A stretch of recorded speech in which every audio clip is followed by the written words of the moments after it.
Did you realize that the key to self-mastery is critical thinking? Well, in this video, I'm going to show you exactly why that's the case, especially in today's world, and I'm going to outline a complete step-by-step blueprint for how to become a vastly better thinker and how that can completely change how you show up, how you present yourself, and overall how you live. And I'm going to draw upon my years of experience as a peer-reviewed value theorist to do so. So let's dive in. So in the first place, what is exactly critical thinking, right? It's a good question. Because why? Because there are a lot of critical thinkers or people who say they're critical thinkers or independent, free-thinking people out there who call themselves this.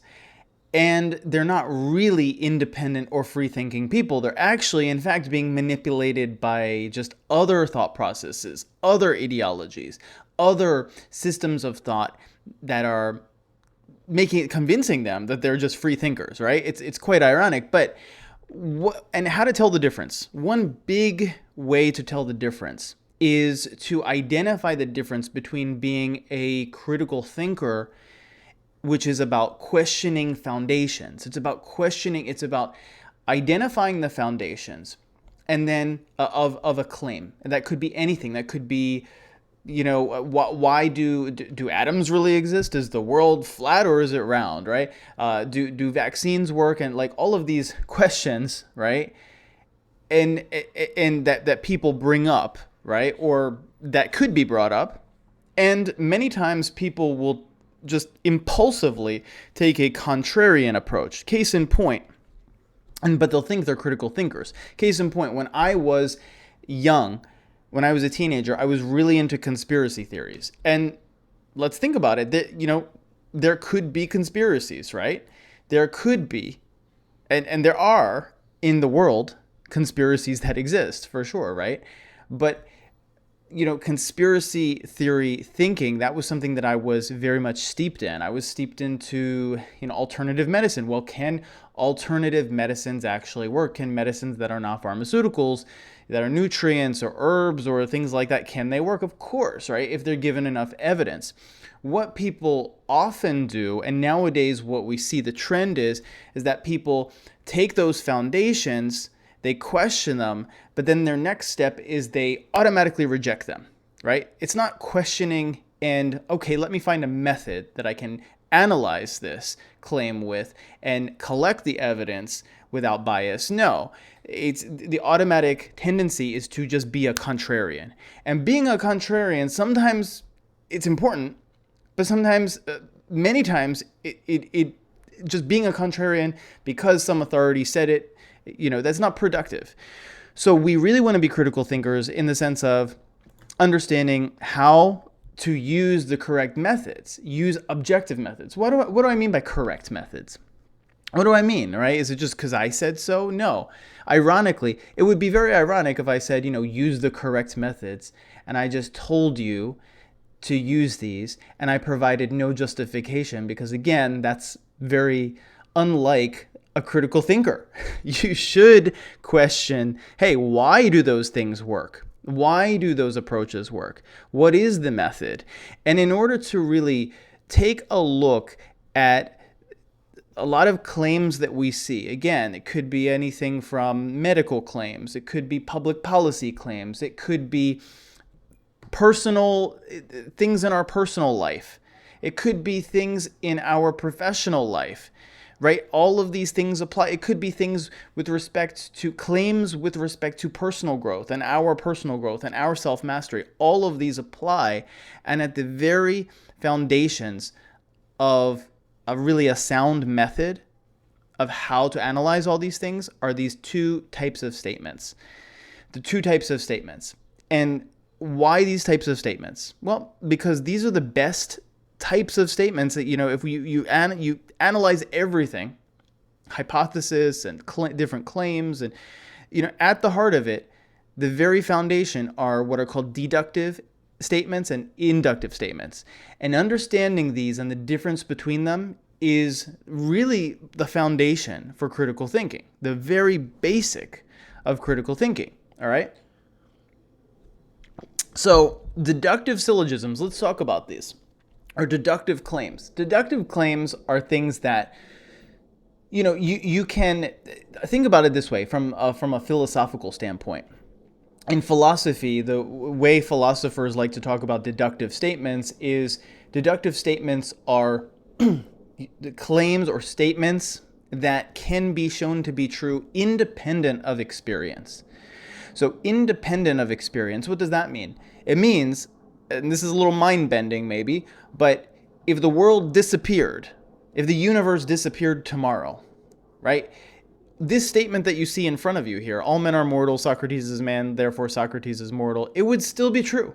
Even though there are no Socrates, there are no men, there are no mortals, it's all nothingness, right? It's still true, independent, completely independent of experience, right? And what we say is, we say that these if you can prove a deductive statement, if you can look at a deductive statement and you can use logic to show it's true, then it's 100% true, 100% probability of being true. And that's very powerful. So we say deductive statements, deductive judgments are really the most powerful types of judgments. In a way, they're even more powerful than scientific judgments in a very real sense, although scientific judgments are very, very powerful, as we'll see. But these deductive judgments have to do with learning the laws of logic. And this is a basic overview. I'm not giving you all of the logical, modus ponens, modus ponendo, talens, whatever. I'm not giving you all of these little logical rules and things like that. I'm just giving you the foundation and the blueprint for how to think about things, right? So if somebody try to identify the next time you're having a conversation, is somebody really trying to make a deductive claim to you? Well, then what you want to do is you want to figure out, okay, can we prove this true or false using some laws of logic? Is it something that is true or false independent of experience, or is this statement dependent on experience? All right. The little mind bending, it takes a little bit of a philosophical approach, but it's very powerful to understand the laws of logic and so forth. So let's go to inductive judgments. Now, inductive judgments, pretty much they're going to be, I won't say the majority of judgments, but if you're talking about things like, okay, does green tea prevent cancer? Do vaccines work? Can we colonize Mars, right? Can we invent some device? Whatever. All of these things that are very, very practical, that are in the domain of science, you can think of these as the inductive judgments. These are what you call inductive judgments. Now, there are different ways of defining these, and maybe if you're really a stickler, right, for these types of judgments, you're whatever professional out there in this, you might say, oh, that's not really the way to talk about it. Yes, in science, there's a difference in how these are talked about, or in statistics, for instance.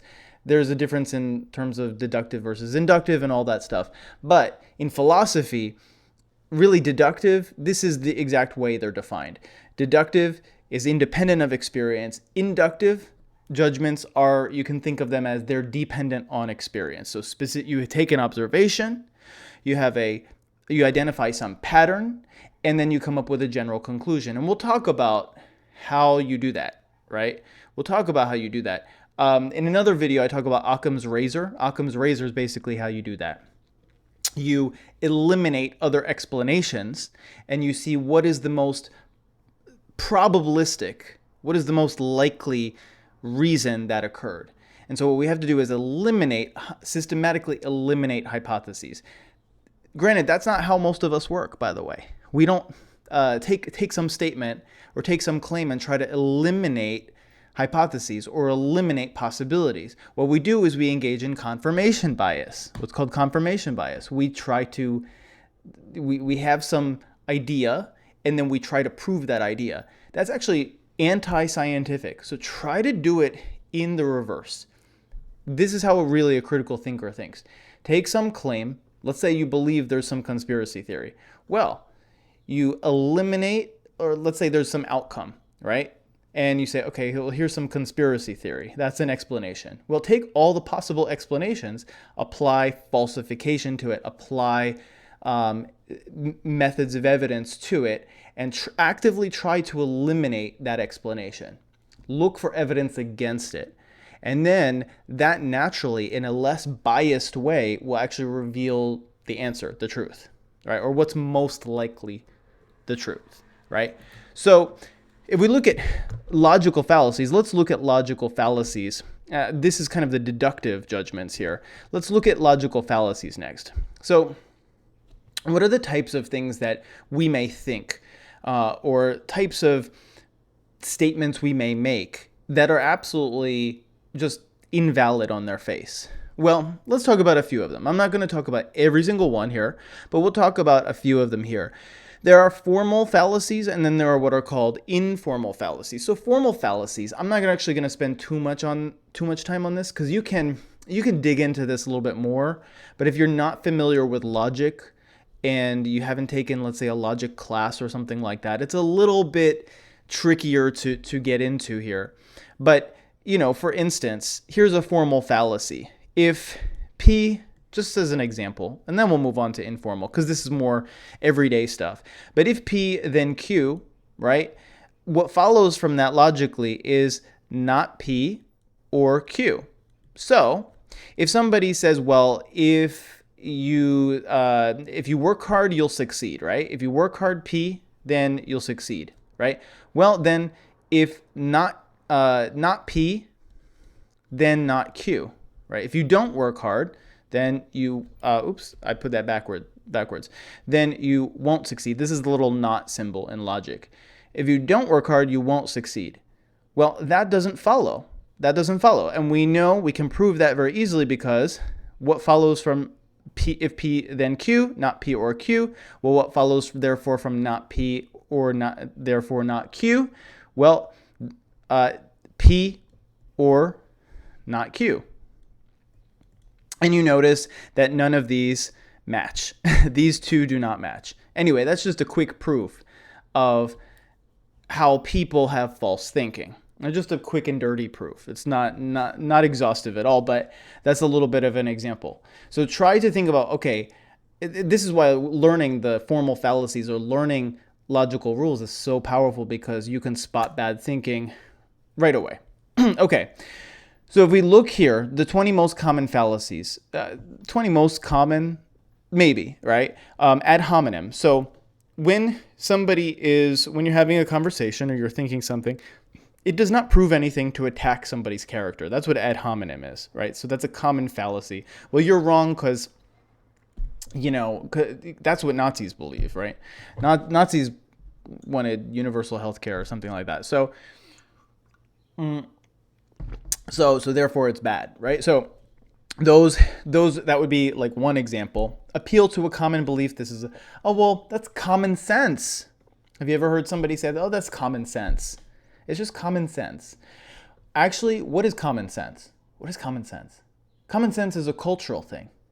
Common sense, better name for it is common prejudice. So common sense really equals common prejudice, because people have presuppositions. We'll talk about that in a moment, some of the psychological components of that. But, appeal to emotion, right? Well, how would you feel if that happened to you, right? Well, that's appeal to emotion. Appeal from offense. Well, I'm offended. Argument from, begging the question. I'll go through this. Cherry picking. Cherry picking is one. Again, we talked about this with respect to confirmation bias, right? Instead, it's not a critical thinking approach to look for evidence for something you believe. No, that is an anti-critical thinking approach. Why? Because we're all biased. I'm biased, right? Everybody's biased. There's no such thing as like an objective human being. So we always cherry pick. To avoid cherry picking, we can use a falsification approach, as I've already talked about. False dilemma. Well, there's either this choice or this choice, right? And what about a third or a fourth or a fifth option, right? You're either a communist or you're a capitalist, right? Well, are there different things, right? That would be one example. Genetic fallacy.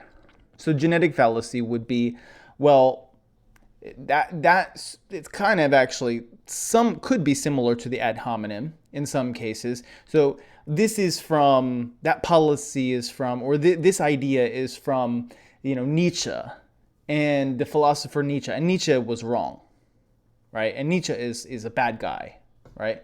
Or something like that, right? So this is genetic fallacy, has to do with what something is from, right? An argument based on where the idea came from, and therefore because it came from some source, some person, right?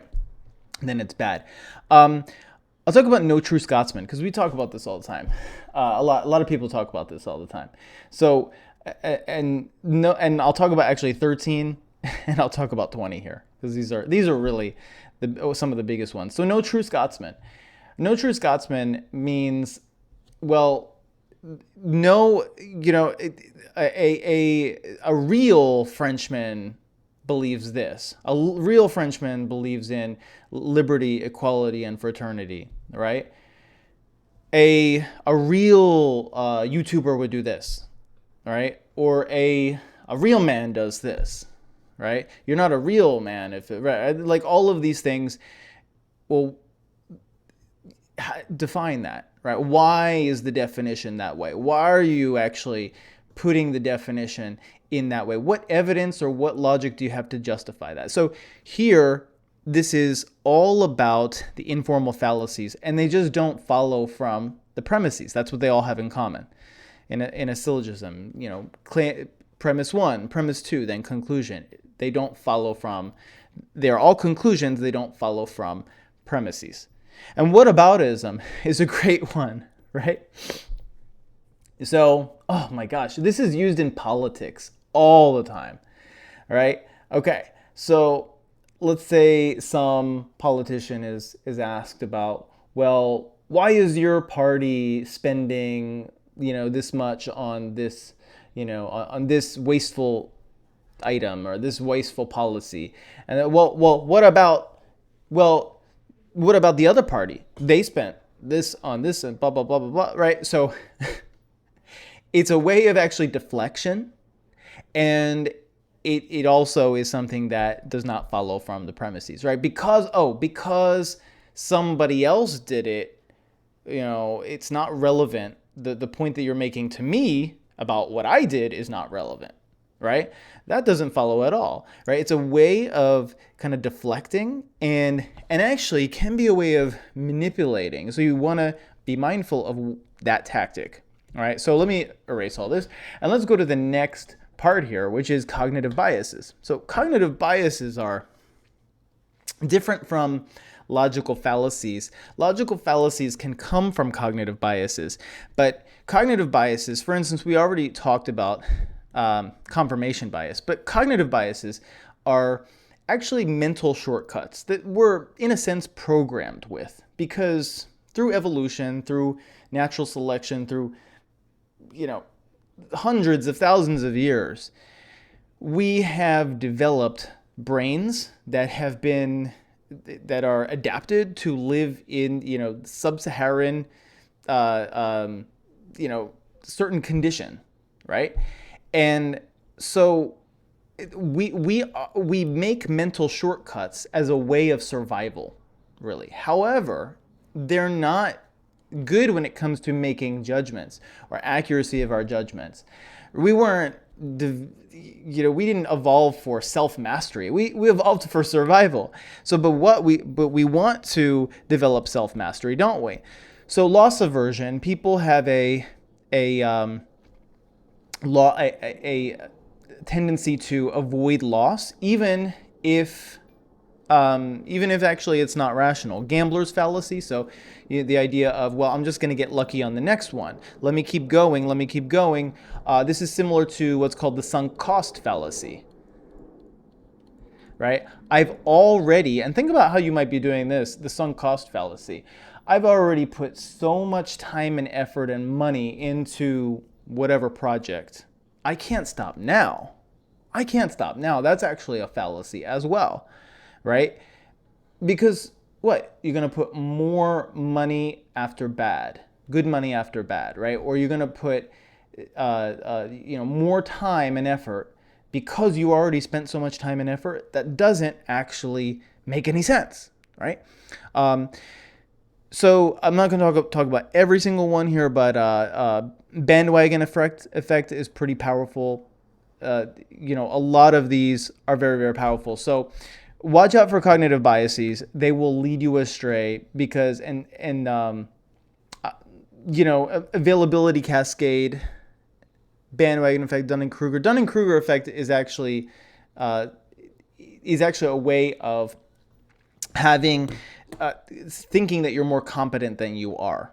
So it's been questioned scientifically whether it's really as pervasive as people think, but it actually is a thing, right? Where people think they have more competency than they do.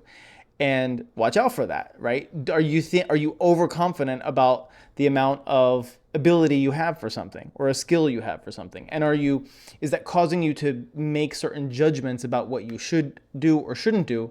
Is that making you maybe practice less than you should, right? I'm already masterful at this, right? So why practice more on this? So for example, there are many, many, many of these cognitive biases, but these are examples. And why did I put priors here? Well, priors actually partially determine cognitive biases. Priors are, and you may hear in some of my other videos about priors, but priors are something that the terms psychologists came up with to describe the foundational beliefs and attitudes of an individual based on many things, not just culture, the culture that you grew up in, the religious background you grew up in, but even the environment. Priors are fundamental assumptions, beliefs, and attitudes can be shaped even by, studies have shown, even by the amount of the type of light that we spend the most time in. Right, can affect our perception of objects and things like that, even down to the physical, fundamental perception of objects, shapes, and things like that, and colors. So priors are very powerful. They shape our perception of reality, and not just attitudes, not just beliefs, but actual physical perception as well. So they're really powerful. To get to the fundamental, to make sure you're as unbiased as possible, right? Always question, what are my priors? What are my fundamental assumptions? What am I assuming? And what are the other person that I'm talking to? What are their priors and their fundamental assumptions? So number 4 here is logical and argumentation tools. And I actually do have a video on reductio ad absurdum. You can check that out. It is it's a really powerful, and I actually have I have a video on reductio ad absurdum, but I also have some other videos where I talk about reductio ad absurdum. So I won't go into more detail here. You can check those out if you would like, but I just want to make you aware of some of the tools that you should be using if in logical evaluation of your own position, right? And proof by cases, so I won't talk about reductio ad absurdum here, besides the fact that it is a way of taking a statement or a belief that somebody has and then showing the person that a contradiction follows from it. And you should do this, before you do it with somebody else, you should do it with yourself, right? It's a great way to evaluate our own beliefs. Take a position that I have. Well, is there something that derives from this belief that actually is contradictory to the belief? For example, let's say if you believe that everybody has equal rights, let's say, but then in some way you make an exception for some specific group of people, right? And you're not aware that you make an exception for that specific group of people. Well, that's an internal inconsistency, right? We can evaluate that. Proof by cases is another way to evaluate a belief or a decision. It's a great way to make a decision as well. So let's say you're not sure about what you should decide to do in a certain case. Well, you can use proof by cases. Well, let me assume A is true. Let me assume B is true. Let me assume this other situation is true. Let me assume that D is true and E is true, another situation. Assume many different possibilities and try to see if they all lead to the same conclusion. Do they all lead to the same conclusion? Right? Oh, I should get a new job, right? Well, since the work environment's toxic, since I'm struggling for income, since, right? And so these can all lead to the same conclusion, right? So this is another way of, it's just a quick and dirty example of how to use proof by cases, but you can use it for ethics, you can use it for all sorts of different cases. So inductive reasoning. Let's understand now inductive reasoning a little bit. So I'm not going to give you the whole outline of statistical reasoning because statistical reasoning, determining causation, there's just too much, right? Pick up a statistics textbook, all right? Or take my Critical Thinking Academy course because we go into more statistical methods in there. But statistical reasoning, hypothesis tests are how we test something. Right? So if I want to say, okay, did it rain outside before? I don't know, right? Well, you start with, again, in a hypothesis test, you start with the assumption that, okay, it didn't rain outside. It didn't rain. Let me assume it didn't rain. What would follow from that? Or what is the probability? What is the probability that, there's water on the ground, given that it did not rain, right? Probably maybe pretty low, right? So we use a hypothesis test. We, again, use what's called falsification. We assume our hypothesis is untrue. That's a great method in statistics. That's what all science is based on. Assume what you think is untrue, is false, and then see what the probability would be given that it's false, right? Given that it's false. Given, or in some way, it's actually given that the null hypothesis is true, right? So given that what we think is actually false, what would the probability be that of observing what we observe, right? And you have to use probability theory for that as well. What assumptions should you make, especially when you're looking at a study, for instance, right? Somebody sends you a study to look at.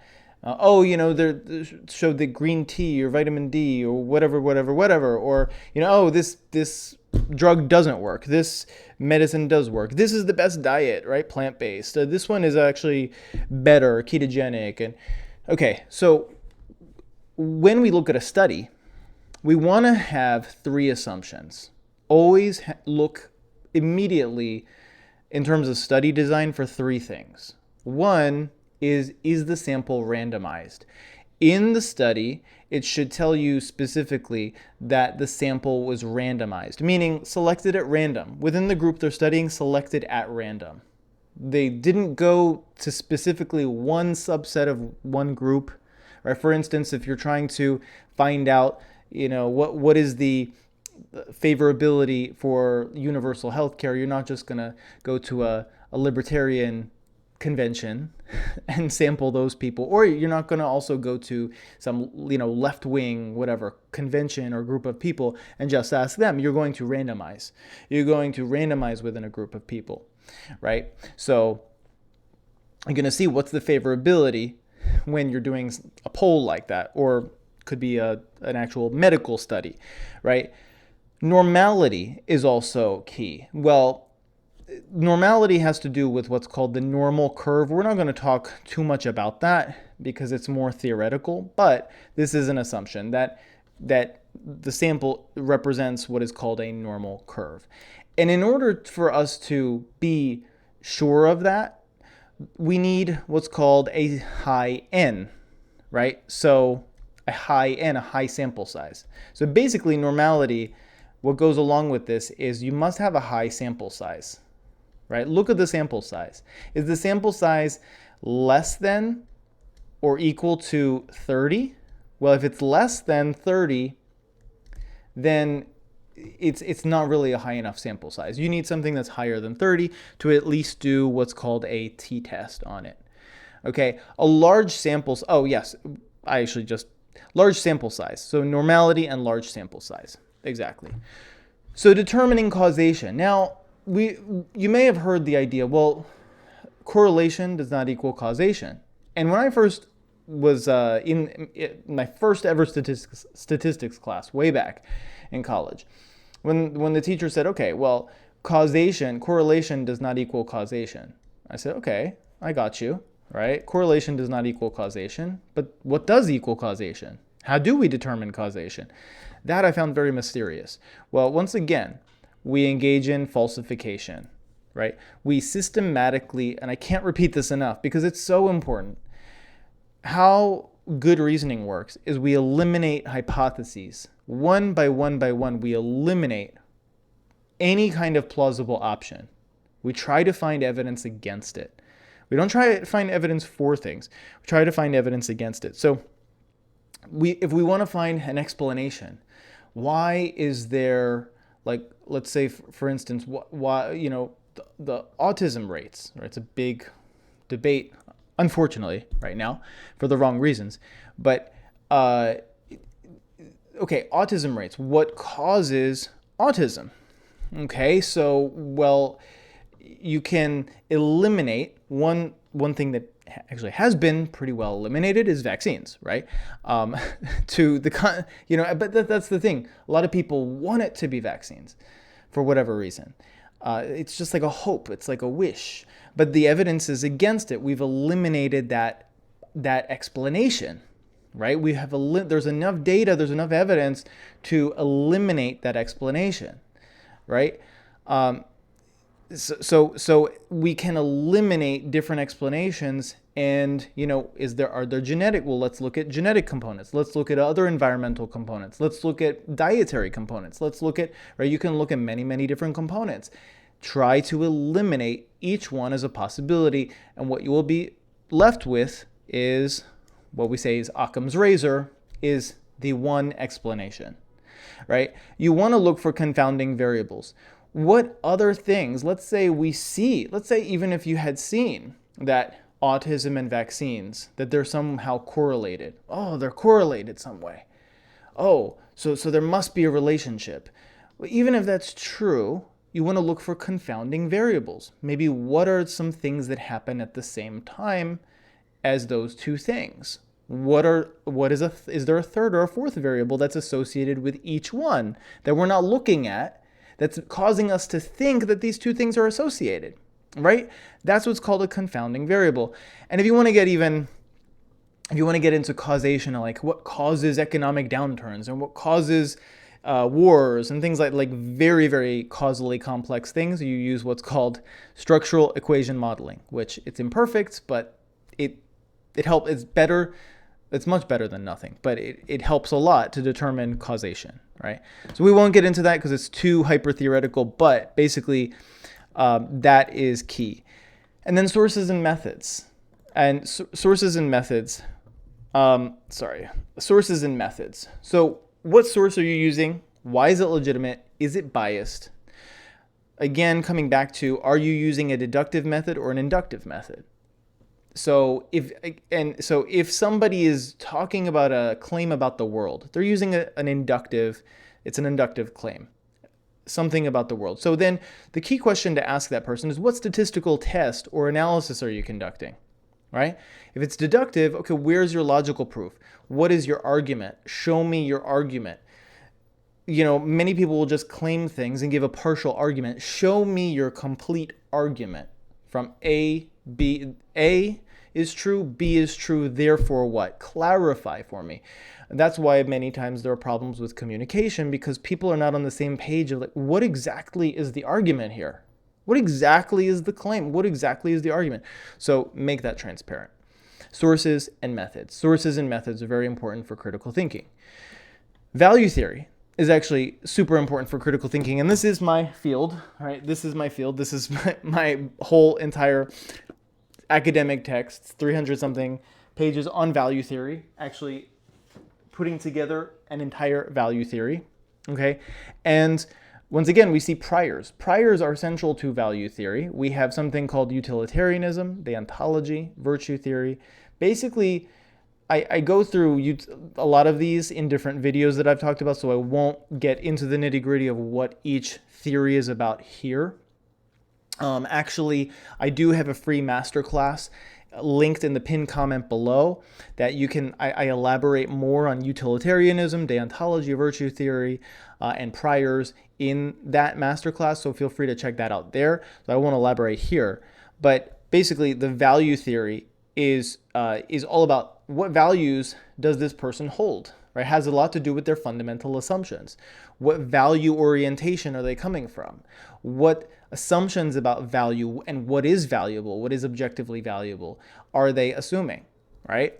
And this, if we understand value theory, which is so overlooked when it comes to critical thinking, when somebody makes a value judgment, it's so crucial. This can help us solve a lot of dilemmas, conflict resolution, policy issues, and just help us with our conversational dynamics. When we get to persuasion, then, this is the other side of it, persuasion, and I actually don't like the word persuasion. I use it because people know the word. I actually don't know another word. It's more like mutual understanding. How do we get to a mutual understanding with people and have positive influence and positive empowering influence with people? There are many methods.